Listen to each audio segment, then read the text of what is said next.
এই বাজেটের যে বিবরণ আসছে সেই বিবরণ প্রমাণ করছে যে একটি দলবান্ধব বাজেট, যেখানে দল উপকৃত হবে, চাঁদাবাজ, লুটেরা, সুবিধাবাদীরা এই বাজেট থেকে উপকার লাভ করবে। ভাইরা আমার, এই সরকার 4 মাস ক্ষমতায় আসছে।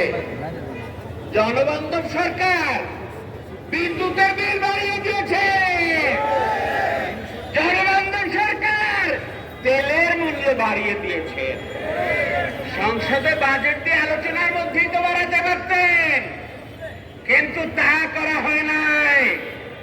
বিদেশি যোদ্ধারা যারা বাংলাদেশে পুঁজি সংগ্রহ করে দিয়ে দেন, সেই রেমিটেন্স যোদ্ধারা ব্যাংকে টাকা পাঠায়, সেই ব্যাংক লুট করে নিয়ে গেছে এস আলমরা।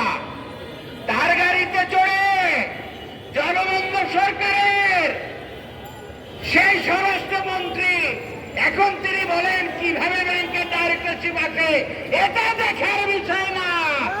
জাতি এটা দেখতে চায় কিভাবে ব্যাংক লুট হয়, কিভাবে জনগণের থেকে আত্মসাৎ করা হয়, এবং কিভাবে প্রশাসনকে কাজে লাগিয়ে, রাষ্ট্রযন্ত্রকে কাজে লাগিয়ে জনগণের অর্থের আমানতকে খেয়ানত করতে হয়। এটা দেশবাসী দেখেছে। 9,38,000 টাকার বাজেট দেওয়া হয়েছে। সেই বাজেটের ঘাটতি সম্পর্কে আমাদের পূর্ববর্তী বক্তারা বলেছেন। এই সমস্ত ক্ষেত্রে যে বিরাট বাজেট রাখা হয়েছে, সেই বাজেট থেকে লুটপাট হয়।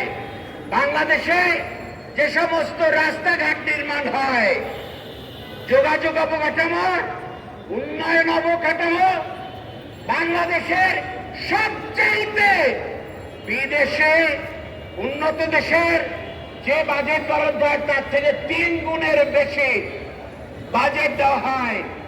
এগুলো দলীয় লুটেরাদের সুবিধা দেওয়ার জন্য এটা করা হয়।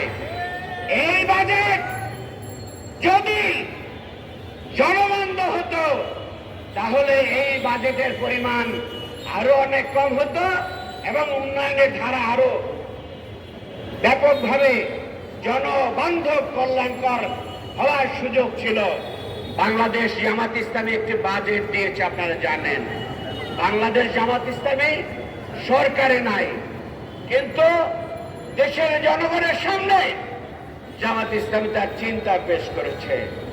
সেখানে 6 লক্ষ, 6.5 লক্ষ টাকার বাজেট উপস্থাপন করা হয়েছে।